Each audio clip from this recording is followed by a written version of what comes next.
Last part, I talked a little bit about wastewater. Whether you're a recycler of materials, you do cleaning, some of you will have wastewater catchment areas. That one happens to be a pretty gnarly one, but we see a lot of this in our refineries. This happens to be a new customer of ours in China. Again, being able to remediate high volume wastewater, if anybody has issues with hydrogen sulfide, whether it's in their crude oil that they're transporting or their wastewater that they're transporting, or if they have any holding or catchment ponds that has H2S, we have H2s treatments. The unique thing about our H2s treatment is, again, we're doing it naturally with a similar biopolymer. And essentially what we're doing is we're stopping the ability for sulfur, to convert into sulfides. So once we bind, we're going to increase the sulfur level that may be in the oil or the water, but we eliminate the H2S. And we also alter that environment so that H2S can't develop. So a lot of our competitors that use an oxidizer or use a chemical additive, some people I know use a formaldehyde base to manage H2S at disposal sites or things of that nature. Those break down over time. Our product won't break down. We require two things for it to go ahead and release or reverse any of the remediation that we've done, whether it's to metals or sodium and chloride. Either it needs to go higher than 600 C, or you need a harsh acid event.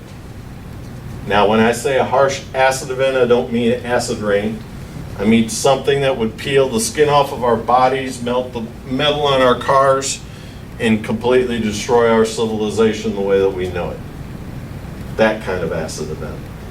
So the probability of those two things, unless you're forcibly going to try to cook or burn the material, isn't really going to happen. So our models and our experience, we know once we bind it and we take care of the problem, either we make it go away or it's bound and held for basically forever. So again, wastewater, we have a variety of different issues. There was a great question that was earlier as far as, can we treat produced water and make it better? And I know I briefly answered it, and I'll expand it just a little bit. No. If it's in a tank, if it's in a tanker, I need other organics for my chemistry to go ahead and work and react properly. Will I go ahead and precipitate some of the sodium and chloride out of it and drop it down? Yes. Would that water be... When you say drop it down, will it fall out? It will precipitate down to the bottom. Okay. A small portion of it. Okay. Would that water, if you treated it and you spilled it, would it have the same effect if it wasn't treated? No. If you pre-treated it and dumped it on, it's not going to act like produced water. It's going to act like treated water. But for whatever reason, just trying to work produced water in a tank, haven't got the magic completely dialed in. Or I can't do it cost effectively because I have to add some other componentry to build organics to get all my chemical reactions that I need in the water to happen. So when I put those two products together, nobody will pay for it. So the answer is no, I can't do it. Now, the difference being is if it goes into a pond or a lake that naturally has sediment, naturally has organics, naturally has some characteristics of soil, we can help neutralize the impact of a produced water spill that goes into a body of water. The product's safe to do that. Your fish kill that may occur is going to happen whether we treat the water or not. Unless we had pre-treated the water and knew that you were going to spill it in there, The fish kill is going to happen because the sodium and chloride is more going to take the oxygen out of the water, and that's what's killing your fish. It's really, there's certain species of fish that are intolerant to sodium and chloride, but you would have to almost put them into a pond of it to kill them. So usually it's more the oxygen side that's killing the fish when you have a spill that goes into a body of water. So once that gets in there, is there something that we can do then? Yes. Usually we're going to go ahead and recommend that there's a treatment done to that water, and then you pump it out and you bring in new. But just don't pump it out and bring in new before you pre-treat that pond so that it treats the sides and the soils and the sludge that's already in there. Because the new water that you're going to bring in, it's just going to become saline water again for what's left on the sides. So water is a little bit more of a challenge from that standpoint. Treating organics, or whether that had hydrocarbons go into the water, that's easily taken care of. We do that. Sodium chloride's a little bit more difficult, but we can clean up hydrocarbons in wastewater. So if you had produced water that you needed to get rid of the hydrocarbons out of before you disposed of it, that's easy. We can do that in a tank. We don't need anything special. It's just the sodium and chlorides or metals are a little bit different chemistry that we have to have different things, and one of the things is organics that helps us along. So we can clean up municipal sites, industrial sites, sludge, odors, all of that kind of good stuff.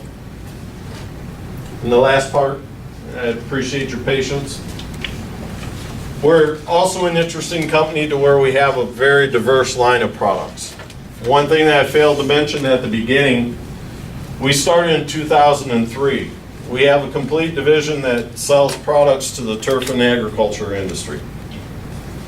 We have natural fertilizers, soil amendments, soil conditioners. So one of the other values that we bring to the table is when we go into a site and we're also asked to revegetate it or give recommendations to get it viable, you're talking to a company that can also, along with all of our remedial products, can bring in natural soil conditioners, fertilizers to help it grow and get it turned around and moving faster as well. So under one roof, we can handle anything from wastewater to salt correction to soil RX. And again, that's our heavy lifter that's NCP listed. PWT 1000 will take care of hydrogen sulfide and the other fats, oils, and greases in wastewater. Oil 1000 is an actual certified approved product to go directly into crude oil that has that hydrogen sulfide and will not change or alter the quality of it at all. And once we go ahead and we bind and we eliminate the H2s, it's safe to run through pipelines, it's safe to go in transportation, and we guarantee that the H2s will not come back. Once we eliminate it, now there will be a higher sulfur content. It's their problem to go ahead and remediate out or process out. But we go ahead and convert the hydrogen sulfide back to sulfur. Composting products are cleaning products. So essentially, our goal is to offer different opportunities and different products and ideas. I hope the information that we provided to you was valuable. Hope the lunch was good. And from me and from George, I certainly appreciate your time. If there's any questions or anything else that we can help you out with, and as always, feel free to, you have my card, you have George's card. If you have certain projects that you want to discuss, feel free to give us a holler. George will be happy to come out and take a look at it if he hasn't already looked at some of y'all's stuff. And George and I talk way too often. I mean, we talk quite a bit. Yeah, too often. Yeah. Thank you very much. Thank you. If you've got a spill that's going to have oil with it, and it's going to have your salt water with it, Combine the product. you do combine the product. And we'll drop, depending on which one's the dominant one, we'll change the proportion of the application rate of, say, the soil. Let's say that the salts are higher. So we know we need a certain amount of SA1000 to take care of the sodium and chloride, Okay, and we have a lower level of hydrocarbons, right. then we can combine the two on the same application, it'll take care of it at the same time. The biopolymer is in all of the products. Now, the SA1000, which is for the sodium and chlorides, uses a combination of a couple different polymers. One of them is the standard polymer that is positive and negatively charged, but it's also got another one that's non-ionic. And that's to work more on the chlorides. They have a non-charge that works better because chlorides are just a pain in the ass in getting the proper reaction. So we came with this blend that works better. So the SA1000 has some, the Soil RX has some of the polymer that's used in the SA. So if I have a dual spill, I know that if I need X amount of this, I can reduce that one down. And I just reproportionalize. And the products are compatible, we put in the same tank. Our dilution rates are very similar because we're looking to kind of saturate and to drench it. So that doesn't have a problem. But we can mix all of our products together. So if it's a dual problem, we can do it one time, one technique.